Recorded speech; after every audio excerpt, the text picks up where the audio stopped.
আসিতেছে। আসিতেছে লেখা থাকলেও মাঝার ভাইয়ের ভয়েস ওভার ছিল না, নতুন, একদম নতুন। হ্যালো কাছের মানুষজন, আমার শেষ কথায় আপনাকে স্বাগতম। সত্যি সত্যি চলে যাচ্ছ নাকি? আরে না, আমার শেষ কথা আমার না, সিনেমার নাম। ও আচ্ছা, বেড়ে গেছে জেড গ্রেডের সিনেমা, আর সেগুলো ট্রেলার নিয়ে চলছে ধারাবাহিক আয়োজন। জানি। তাহলে আর কি, ভিডিও শুরু করা যাক। আজকের ট্রেলার আমার শেষ কথা প্লে। প্লেন যাচ্ছে কিন্তু লিখা আসিতেছে, এটাই চাই। শেখ মোহাম্মদ ইব্রাহিম হাসান, শেখ মোহাম্মদ রেদওয়ান হোসেন নিবেদিত। বুঝলাম, কিন্তু আজগবি কালারের এই লেখাগুলো দিয়ে নায়ক নায়িকার মুখ ঢেকে দিয়েছে কেন? জানি না। টাইটেল কার্ড কিভাবে ব্যবহার করতে হয় তার বিন্দুমাত্র আইডিয়া না থাকার উদাহরণ। পরিবেশনায় সচেতন ফিল্ম মিডিয়া। লিখার কালারটা দেখেন, টিয়া কালারের। প্রযোজনায় মোহাম্মদ ইসলাম মিয়া। কাহিনী চিত্রনাট্য পরিচালনায় মোহাম্মদ ইসলাম মিয়া। প্রযোজকও যেহেতু তিনি, তাহলে এই কার্ডের সাথে প্রযোজনার বিষয়টা অ্যাড করা যেত না? অবশ্যই। কিন্তু তা করবে কেন?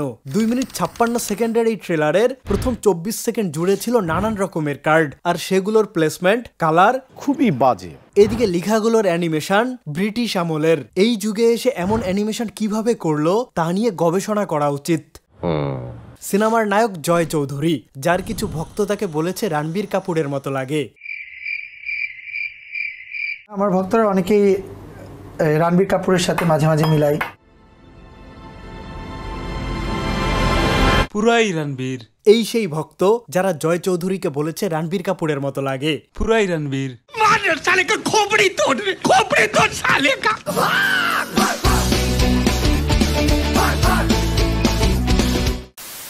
সিনেমায় জয়ের নায়িকা কাজী জারা।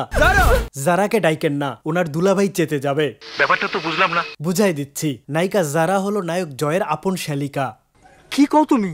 জি, এই সম্পর্কের বিষয়টাকে পুঁজি করে সিনেমার প্রচারণাও চালানো হয়েছিল। নায়িকা যখন আপন শালি।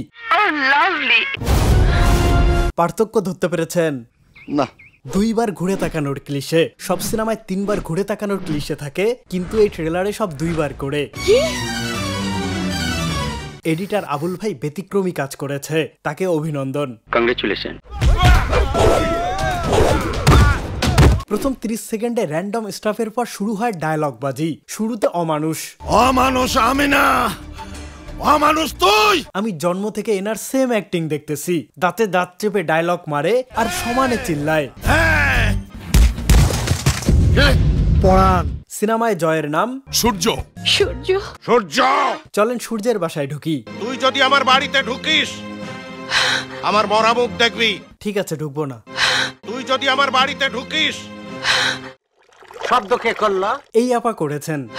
বাংলা সিনেমার শ্বাস নেওয়া নিয়ে আর কি বলবো? আমার লজ্জা লাগে। সূর্য। গত কয়েক বছরে জেড গ্রেডের যতগুলো সিনেমা মুক্তি পেয়েছে, রংবাজি দা লাফাঙ্গা, কেন সন্ত্রাসী, টোকাই, টালমাতাল, ইউ নেম ইট, সবগুলোতে কমন মুখ ছিল একজন, কাজী হায়াত। আফসোস, আসলেই আফসোস। এই সিনেমাগুলো হলো বিষ, আর বিষের ব্যথা বিষ দিয়েই সারতে হয়। উনি এমন চোখ বড় করেন, কলিজা কেঁপে উঠে। কমেডিতে যাই। জমায় এবং নদীর স্রোত কারোর জন্য অপেক্ষা করে না। যে ডায়লগ তো নয়, বাংলা প্রবাদ বাক্যের গোডাউন। বাংলায় একটা প্রবাদ আছে, বিষের ব্যথা বিষ দিয়েই সারতে হয়। বাংলায় একটা প্রবাদ আছে, বারবার শুধু তুমি খেয়ে যাও ভাঙ। বাংলায় একটা প্রবাদ আছে, ভাবিয়া করিও কাজ, করিয়া ভাবিও না। যেমন ধরেন বিদেশে পড়াশোনা, প্রসেসিং শুরু করার আগে অনেক তথ্য জানার দরকার পড়ে, আর এই ইনকোয়ারির জন্য এসেছে অ্যাব্রোড ইনকোয়ারি অ্যাপ। এতে জানতে পারবেন কোথায় কোন ইউনিভার্সিটি, টিউশন ফি কত হতে পারে, কত স্কলারশিপ আছে, কি কি ডকুমেন্টস লাগবে। সোজা কথায় পুরো প্রোফাইল অ্যাসেসমেন্ট করতে পারবেন। আর বাসা থেকেই ভিসা অ্যাপ্লিকেশন করা যায়। 24/7 এআই চ্যাট সিস্টেম আছে। পাশাপাশি এই অ্যাপ থেকে সরাসরি মেন্টরের সঙ্গে কথা বলতে পারবেন। চাইলে অফিসে গিয়েও বলতে পারেন। কত টাকা লাগবে? অ্যাব্রোড ইনকোয়ারি এর অ্যাড্রেস, ওয়েবসাইট আর অ্যাপের লিংক দিচ্ছি ডিসক্রিপশনে, চেক করে নিয়েন। আমি প্রবাদে ফিরি। ডায়লগের নামে যেখানে সেখানে প্রবাদ ব্যবহার করেই এরা থেমে থাকেনি। আইটেম গানের লিরিক্সেও মেরেছে প্রবাদ। গল্পে সেই পাপী ছিলেন জয়। আমার মনে হয় পৃথিবীতে তুমি একমাত্র স্বামী যে তার নববধূকে পতিতালয় বিক্রি করে দিয়েছে। বান্দার সাজা হওয়া উচিত। সবাই একসাথে দাঁড়িয়ে ঘুমাচ্ছে, খুবই দামি ফ্রেম। আরে এই পুলিশ ভাই পড়ে গেছেন।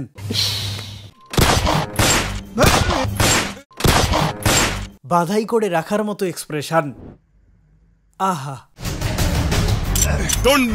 মারে আমরা বিশ্বাসের কাছে হেরে গিয়েছি। What a frame! দুই পাশে দুইটা নকল ফুলের টব, সাইডে মুরব্বি কাঁদতেছে। আরে এই নিষিদ্ধ পল্লীর দানা পানি আমি খাবো না, এইটা কোনো কথা? আমি খাবো না। খাবেন না আপনার মর্জি, কিন্তু খাউন এইভাবে নষ্ট করা উচিত না। বিশেষ করে ভাত আর আলু ভর্তা অত্যন্ত গুরুত্বপূর্ণ। হৃদয় জোড়ে মেঘ জমেছে, বন্ধু তুমি কই, ও বন্ধু তুমি কই কই, বন্ধু জিম্বাবুয়ে। তোমার খবর পাওয়ার আশায় অধীর হয়ে রই।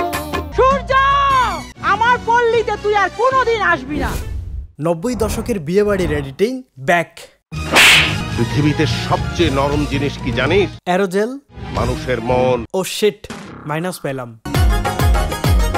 সিনেমার জনরা যাই হোক, বাজেটের অবস্থা যাই হোক, তাদের আইটেম সং রাখতেই হবে। আবার এসেছে টাইটেল কার্ড, একদম মুখ দেখেই মেরে দিয়েছে।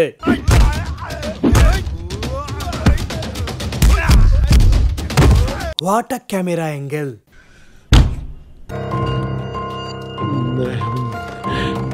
নকল টাকা দিয়ে বড়লোকি দেখাচ্ছেন সেলফ ক্লেম রণবীর কাপুর। এতে কাজ হবে না। কত টাকা লাগবে? 5 লাখ টাকা।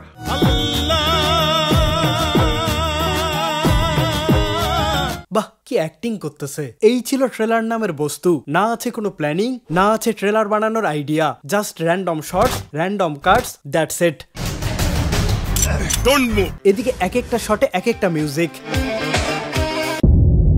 নেই কোনো রিদম, নেই কোনো কানেকশন। যেখান থেকে যা পারছে তা লাগিয়ে ট্রেলার বানিয়ে নেটে ছেড়ে দিয়েছে। নেটে সাইডা দাও। 2025 সালে এসেও এমন ট্রেলার খুবই হতাশাজনক। এটা আপনাদের স্বীকার করতেই হবে। একদম। ট্রেলার বাজে হয়, সিনেমার প্রচার করেননি জয় চৌধুরী। এই সেলফ ক্লেম রণবীরের যুক্তিতে, আমি এই সিনেমা থেকে কুইট করেছি, আমার পক্ষে আর কোনো সাপোর্ট দেওয়ার অপশন নেই, কোনো প্রকার প্রচারে আমি থাকবো না। কারণ ট্রেলার ভালো হয়নি, খুবই নিম্নমানের পোস্ট প্রোডাকশন। সিনেমা করার সময় এসব মনে থাকে না। তার মতে ভালো পোস্ট প্রোডাকশন, একটি ভালো ট্রেলার সিনেমার ভাইব চেঞ্জ করে দিতে পারে। শোনেন জয় কাপুর, বল।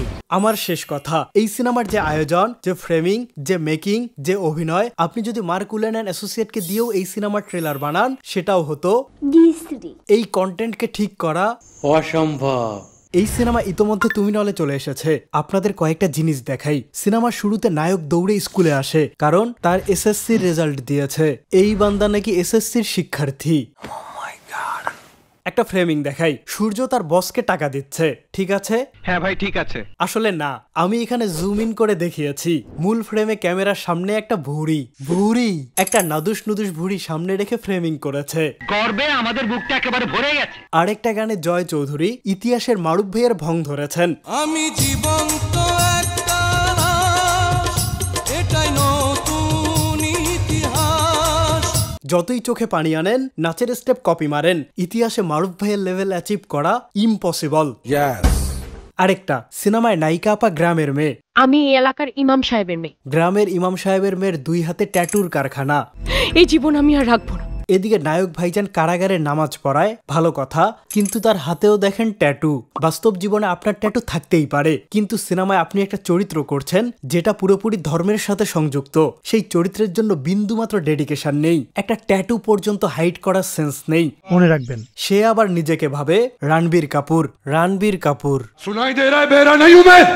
এই বান্দাই আবার প্রযোজকের বিরুদ্ধে অভিযোগ করে বলেছেন অপেশাদার প্রযোজক। অন্যদিকে সিনেমার প্রচারণায় অংশ না নিয়ে উনি দারুণ পেশাদারিত্ব দেখিয়েছেন।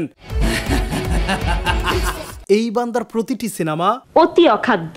এদিকে অভিনয় জঘন্য, কিন্তু দেমাগ একেবারে নাম্বার 1। এটা তখনই পসিবল যখন আপনি জয় চৌধুরী হয়ে নিজেকে ভাববেন রণবীর কাপুর। সো আজ এই পর্যন্তই। ভিডিও ভালো লাগলে সামাজিক কাজে লেগে পড়ুন। এটাই আমার শেষ কথা। খুব শীঘ্রই দেখা হবে নতুন ভিডিওতে। আমি জীবন্ত